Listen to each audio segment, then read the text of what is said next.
polling initiatives on this year's Arizona ballot will shape how you vote in the future.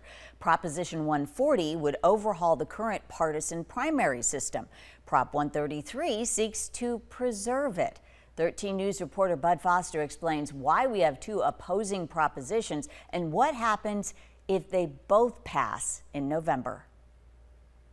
62% of people that said they were supporting closed primaries also indicated they're supporting open primaries, which couldn't be more vastly different. Ain't that a head scratcher? A head scratcher because the two propositions, 133 and 140, are polar opposites. They couldn't be more different. The only thing they have in common is they are both on the 2024 ballot. Just a brief explanation. Proposition 140, a voter initiative, will open the primaries to all candidates and to all parties, including independents. Proposition 133, a legislative referral, will keep primaries closed to keep them functioning the same as they do now. They put a rider on there that said if both of these pass, this one takes precedent, no matter who got more votes. Ain't that wild? Wild, but according to most folks we talked with, also likely unconstitutional. They believe both are on equal footing, and the one with the highest vote preference wins. Top vote getter wins. The one with the most votes wins. And both of them, and winning means you have to get over 50% of the electorate to support you.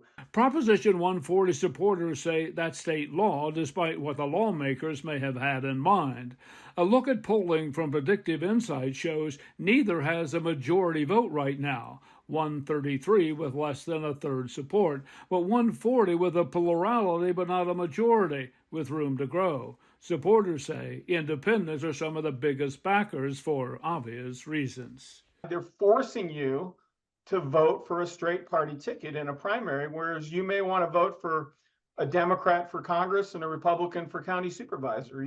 You can't do that today. It is very rare that voters have competing measures on the same ballot. It is generally a tactic used by partisan lawmakers to confuse voters when popular voter initiatives such as Prop 140 qualify for the ballot.